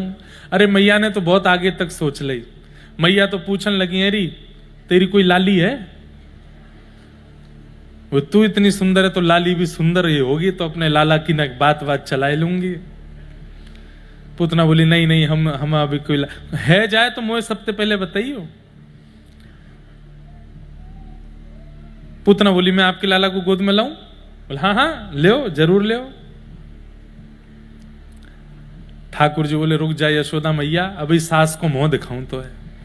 या की छोरी तो मेरे ब्याह को मन बनाए रखो तेने, अभी दिखाऊं जो कौन है। सबसे बड़ी विशेष बात पूतना के भाव में यह है कि पूरी दुनिया उसके रूप पर मोहित हो गई, पर ठाकुर जी ने जैसे ही पूतना की गोद में गए, तुरंत अपने दोनों नेत्रों पर हाथ रख लिए। ठाकुर जी ने अपने नेत्र छुपा लिए। क्यों? कितना बड़ा दुर्भाग्य है। जिनकी दृष्टि के अधिकारी हमको बनना चाहिए, उनकी दृष्टि ने ही अपनी आंखों से हमको दूर कर दिया। सब हमको देखें ये बड़ी बात नहीं। आज न्यू ईयर पे आ रहा था, बिहारी जी में 5 लाख लोग दर्शन कर रहे हैं, 2 लाख लोग दर्शन कर रहे हैं। 2 लाख 5 लाख लोग दर्शन कर रहे हैं, ये बड़ी बात नहीं है। पर 2 लाख 5 लाखों में ठाकुर जी किसको देख रहे हैं, ये बड़ी बात है। उनकी दृष्टि किस पर पड़ रही है? हमारे पंढरीनाथ पुंडलीक को देख रहे हैं, भले ही लाखों लोग आ जाओ दर्शन करने। हमारे द्वारिकाधीश नरसिंह मेहता को देख रहे हैं, भले हजारों लोग आ जाओ दर्शन करने। उनकी दृष्टि का अधिकारी हम बने, ये कृपा, ये प्रयास हमें करना है। पूतना भगवान के नेत्रों की अधिकारी नहीं बन पाई, और भगवान ने अपने नेत्र बंद कर लिए। जैसे ही पूतना ने अपने पयोधर को भगवान के मुख में दिया, विष को पिया, रस तत्वों को पिया, और जैसे ही प्राणी समम रोष समन्वितो पिबत, जैसे ही प्राणों को पीना प्रारंभ किया, विशाल विकराल रूप धारण कर लिया। पूतना सामुंच मुंचाल मित प्रभाषिणी चिल्लाने लगी, बालक छोड़, बालक छोड़, बालक छोड़। लेकिन ठाकुर जी ने उसको नहीं छोड़ा। अपने रूप में जैसे ही पूतना आई, भगवान ने उसका प्राण पी करके वध कर दिया। बोलो पूतना मर्दन भगवान के। पूतना का वध करके ठाकुर जी ने, पूरे ब्रजवासी इकट्ठे हो गए, सबने ठाकुर जी को ले जा करके गौशाला में गैया की पुच्छ से झाड़ा लगाया। धीरे धीरे ठाकुर जी 3 महीना के है गए, और 3 महीना के लाला ने हेते ही सबसे पहले सक्टासुर का वध किया, जो सकट के रूप में आया था। अब लाला 1 वर्ष के हो गए। 1 वर्ष के लाला हेते अभी तक नामकरण संस्कार नाय भयो ठाकुर जी को। सोई गर्गाचार्य जी महाराज पधारे। गर्गाचार्य जी महाराज ने आकर के यशोदा मैया से कही, मैया तुम्हारे कुल पुरोहित तो सांडिल्य मुनि हैं, पर सांडिल्य मुनि व्यस्त हैं, वो नहीं आ पाए, इसलिए मैं आया हूं आपके लाला को नामकरण करवे के काजे। चिंता मत करो, पर मैया एकांत में करेंगे नामकरण, सबके सामने नहीं। क्यों? आप हर उत्सव इतना बड़ा करती हो, कोई ना कोई राक्षस आ ही जावे। एकांत में करेंगे, गैयान के बीच में करेंगे। बंधु हमारी एक बात मानेंगे, अपने घर में जन्म लेने वाले बालकों का सबसे पहला उत्सव गौशाला में जाके करो, गैयान के बीच में करो। कल हम आए, यहाँ की गौशाला के दर्शन किए, एक दिन आपके घर गए, वहां पे आपकी गैयान के दर्शन किए। ऐसी सुंदर गैया, ऐसे सुंदर गौ सेवा, आप विश्वास मानिए जहां गौ विराजमान है वहीं गोपाल जी विराजमान है। चाहे कितने बड़े मंदिर बना लो, कितने बड़े मठ बना लो, कितने आप व्यवस्थित सजावट करके 56 भोग लगा लो, ठाकुर जी कहाँ हैं? ठाकुर जी तो गौशाला में ही बैठे हैं, गैयान के बीच में ही बैठे हैं। ग्वारियां हैं लाला, गैयान ने छोड़ के कहीं ना जाए।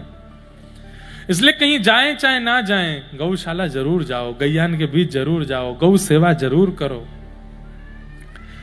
ठाकुर जी का नामकरण संस्कार कहां हुआ? गौशाला में। या हमारे आज तक लाला को नाम है, गैयान के बीच में नामकरण भयो। गर्गाचार्य जी महाराज ने ठाकुर जी का नामकरण संस्कार किया। और क्या नाम रखा ठाकुर जी का? बोले मैया शुक्ले रक्तस्तथापीत इदानिम कृष्णताम गतः। आपको ये लाला अलग अलग वर्ण को पहले रह चुको है, या कि अनेक नाम है, या बार ये कृष्ण वर्ण को है, या मारे मैं या को नाम कृष्ण रखूं। बड़े भैया को नाम राम रखो, छोटे भैया को नाम कृष्ण रखो। बल की अधिकता के कारण सब उन्हें बलराम कहते हैं और इन्हें कृष्ण कहते हैं। इस प्रकार ठाकुर जी का नामकरण संस्कार हुआ। अब ठाकुर जी धीरे धीरे चलन लगे हैं, धीरे धीरे बोलन लगे हैं। सबसे पहला शब्द ठाकुर जी ने अपने मुख से उच्चारण जो किया है वो शब्द ही गैया। सबसे पहले ठाकुर जी गैया बोले हैं। ठुमुक ठुमुक करके ठाकुर जी नृत्य करते हैं। आहा, सूरदास जी वर्णन कर रहे हैं, चंद्र सखी जी वर्णन कर रही हैं। नाचे नंद लाल नचावे हरि की मैया, नाचे नंद लाल। छोटे से लाला हैं, यशोदा मैया ने छुम छुम करवे वारी 2 पायल पहना दी हैं और कमर में एक सुंदर कौंधनी पहनाई है। वह कौंधनी में क्षुद्र घंटिका लटक रही है। जब जब लाला चले सो कमर से ऐसी धीमी धीमी झीमी झीमी घंटी बजे, और उन घंटीन को सुनकर के लाला बार बार मैया के पास जावे और मैया की ठोड़ी पे जाके ऐसे करे कि कछु गाओ।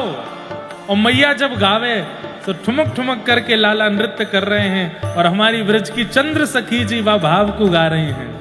नाचे नंद लाल नचावे हरि की मैया, नाचे नंद लाल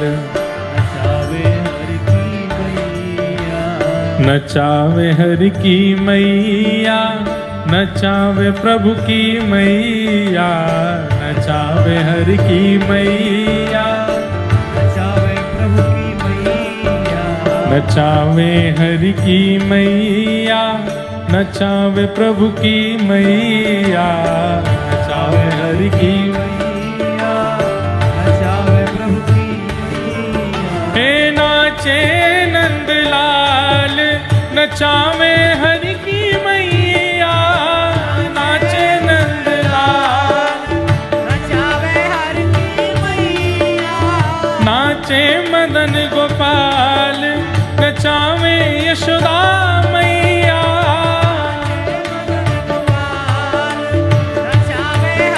बोलो नंद के लाला की।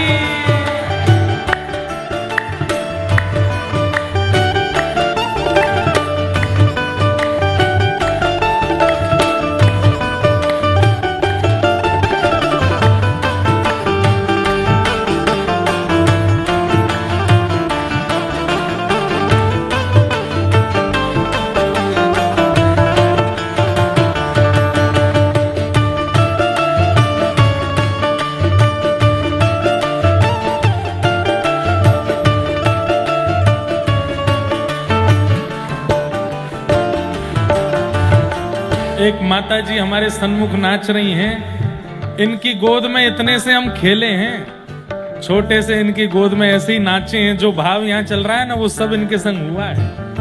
जय हो आपको।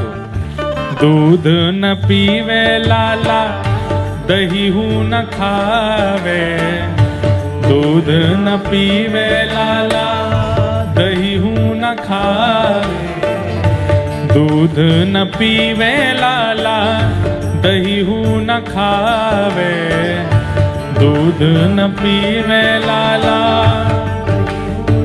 ओ हे माखन मिश्री को बड़ो रे खवैया, माखन मिश्री को बड़ो रे खवैया, हे नाचे नंदलाल, नचावे हरि की मैया, नाचे नंदलाल, नचावे हरि की, ओ नाचे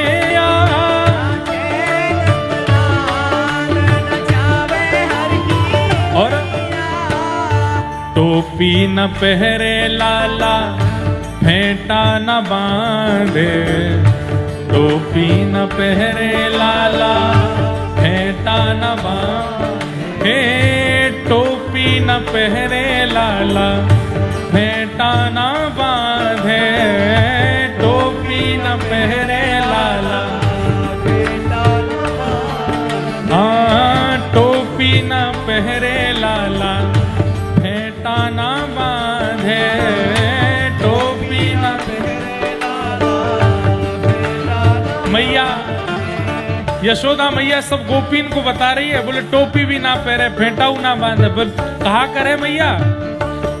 हाँ मोर मुकुट को है बड़ो रे पहरैया, मोर मुकुट को है बड़ो रे पहरैया, हे नाचे नंदलाल, नचावे हर की मैया, नाचे नंदलाल, नचावे हर की मैया, हे नाचे मदन गोपाल, नचावे हर की मैया, नाचे मदन गोपाल, नचावे श्री राधा रमण लाल की।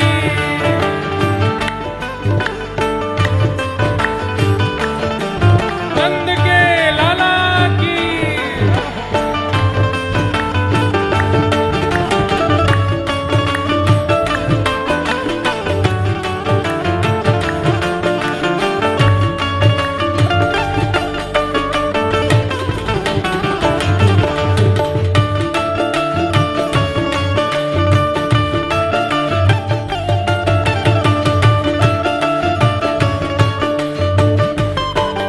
और खेल न खेले लाला, खिलौना न खेले, खेल न खेले लाला, खिलौना न खेले, खेल न खेले लाला, खिलौना न खेले, खेल न खेले लाला, खिलौना न खेले, ओ खेल न खेले लाला, खिलौना न खेले, खेल न खेले लाला, खिलौना न खेले, ओ खेल न खेले लाला, खिलौना न खेले, खेल न खेले लाला। तो फिर कहा करे, खेल भी ना खेले, खिलौना ते भी ना खेले। गोपी बोली तो कहा करे, हे वंशी को लाला है बड़ो रे बजैया, वंशी को लाला है बड़ो रे बजैया, हाँ वंशी को लाला है बड़ो रे बजैया, वंशी को लाला है बड़ो रे बजैया, हे नाचे नंदलाल, नचावे हरि की मैया,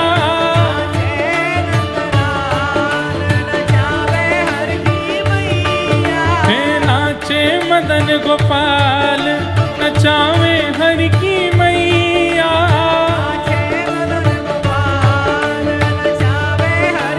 और सौल न ओढ़े लाला दुशाला न ओढ़े, सौल न ओढ़े लाला, सौल न ओढ़े लाला दुशाला न ओढ़े, सौल न ओढ़े लाला। ये तो कारी कमरिया को,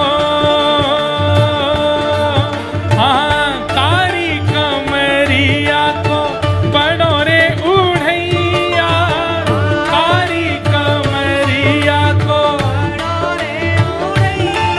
हाँ कारी कमरिया को बड़ोरे उड़ैया, कारी कमरिया को। और धोती न पहरे लाला पजामा न पहरे, धोती न पहरे लाला, धोती न पहरे लाला पजामा न पहरे, धोती न पहरे लाला। हे पीतांबर को है बड़ोरे पहरैया, पीतांबर को है मेरो नाचे नंदलाल, नचावे हर की मैया, नाचे नंदलाल, प्यारो नाचे मदन गोपाल, नचावे हर की मैया,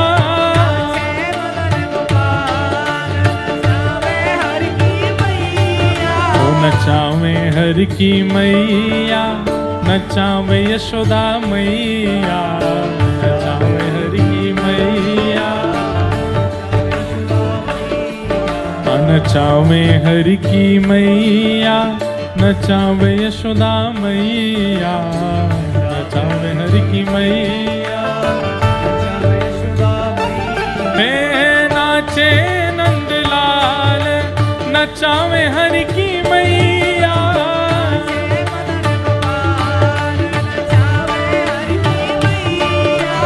नाचे नंदलाल, नचावे हर की मैया। और ऐसे प्यारे लाला को देख करके यशोदा मैया को कहा भाव है, चंद्र सखी लख बाल कृष्ण छवि, चंद्र सखी लख, चंद्र सखी लख बाल कृष्ण छवि, चंद्र सखी लख। अरे हंस हंस कंठ लगावे यशोदा मैया, हंस हंस कंठ, हंस हंस कंठ लगावे हर की मैया,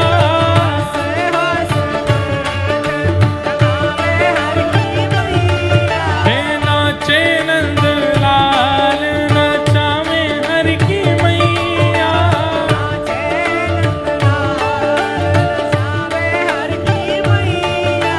गोविंद मेरो है, गोपाल मेरो है, गोविंद मेरो है,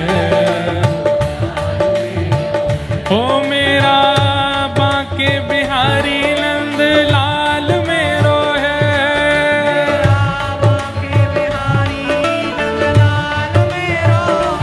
प्यारो नंद जी को लाला नंदलाल मेरो है,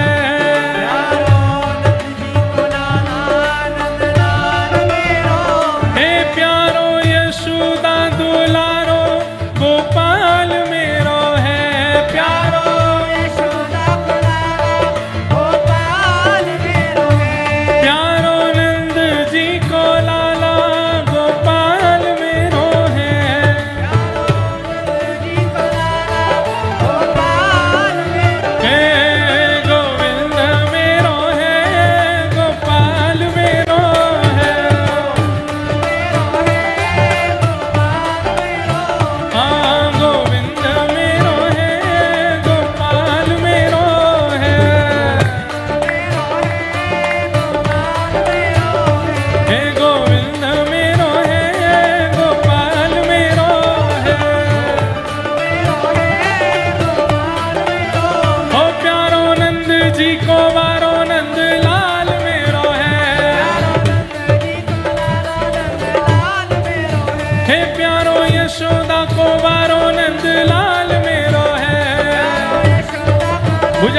के कहो, हे गोविंद मेरो है, गोपाल मेरो है,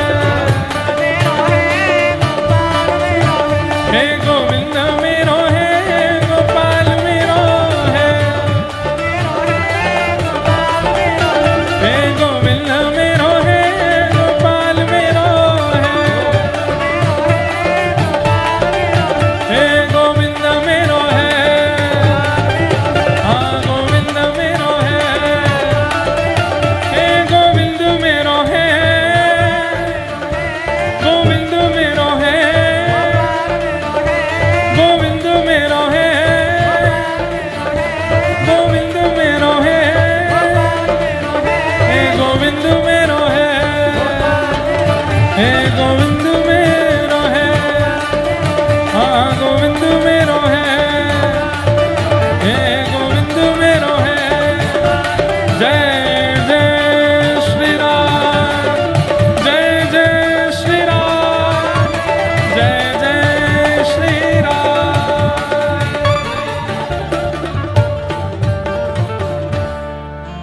चंद्र सखी लख बाल कृष्ण छवि, चंद्र सखी लखी बाल कृष्ण, अरे हंस हंस कंठ लगावे यशोदा मैया, हंस हंस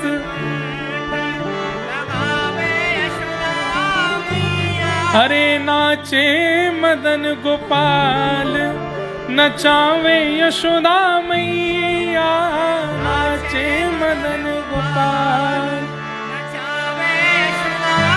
आहा, हे हरि में अपने आंगन कछु गावे, सूरदास जी का पद है। हे हरि अपने आंगन कुछ गावे। ठाकुर जी को ऐसो आनंद आवे। अच्छा, ठाकुर जी कछु पहने थोड़े ही हैं, एक लंगोटी पहन लें, ऊपर मैया खूब सारे आभूषण पहना दे, पामन में पाजेब पहना दे, हाथन में कड़ूला, और ऐसे ही डोलें ठाकुर जी। शीतकाल में ठाकुर जी बढ़िया गर्म वस्त्र पहनते हैं, और उष्ण काल गर्मियों में तो ठाकुर जी एक वस्त्र पहने बस नीचे, बाकी तो ऐसे ही डोलें। आज हरि देखे नंगम नंगा ऐसे ही डोलें हमारे लाला। ऐसे ठाकुर जी की मधुर लीला। धीरे धीरे ठाकुर जी बोलना सीख गए। अभी तुतला के बोले, गैया बोले, मैया बोले, बाबा बोले, दाऊ दादा को दादा बोले। ऐसे धीमे धीमे 4 दांत निकल आए हैं, उनते सबन को काटते डोलें, जो मिल जाए वही की उंगली पकड़ के काट जाएं। ऐसे ठाकुर जी की मधुर लीला। नंद बाबा की गोद में बैठ के ठाकुर जी प्रसाद पामे, और कहा करें जितनी सामग्री बनी है, सामग्री खामे कमे फैला में ज्यादा है। बस सामग्री को लेमेंगे, कभी बाबा के गाल ते लगा देंगे कढ़ी, कभी बाबा की दाढ़ी ते लगा देंगे खूब सारो साग, कभी बाबा के सुंदर घुंघराले केशन में भिंडी लटका दें। ऐसे ठाकुर जी लीला करें, लेकिन सबको अच्छा लगे ठाकुर जी के संग। बाबा की तो 3 बार स्नान वैसे ही है जाए। सुबह स्नान करें, वाके बाद बाल भोग में लाला सान दे, फिर स्नान करें। दोपहर के राजभोग में लाला सान दे, फिर स्नान करें, फिर रात्रि में फिर सान दे, तो स्नान करके सोमें। बड़ी मधुर मधुर छोटी छोटी ऐसी लीलाएं हैं ठाकुर जी की। एक लीला हमने सुनी, जैसे बड़े लोग जो हैं वो साथ में जब प्रसाद पाते हैं तो अचार रखते हैं, नमक रखते हैं, मिर्च रखते हैं। अब लाला को नियम है कि गोद में बैठ के खानो, और हर सामग्री खानी है, जितनी सामग्री आवेगी सब पानी है, नेक नेक पानो है सब। और ऐसे नहीं कि बाबा पवा में ना, खुद उंगली करेंगे, जे वारी खानी है तो वो खामेंगे, फिर वाय खामेंगे, अच्छी नाय लगेगी तो वाय उठा के बाहर धर देंगे। अब नंद बाबा को नियम है, यशोदा मैया जब ते लाला भयो है तब ते मिर्च की सामग्री बना में। आज भी मंदिरन में ठाकुर जी की मिर्च की सामग्री ज्यादा बनती नहीं, ज्यादा मिर्च, तेज मिर्च नहीं खाते ठाकुर जी। यशोदा मैया ने पूरी रसोई घर से मिर्च ही हटाई दी है। नंद बाबा के अरी मेहर, लाला जब ते भयो मैं तो मिर्च स्वाद ही भूल गऊं।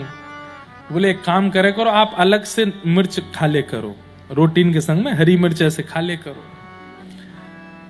अब नंद बाबा जैसी मिर्च आई थाल में, सो ठाकुर जी ने इशारा किया, जे ही खानी है। नंद बाबा बोले, अरे मेहर या को लेके जा।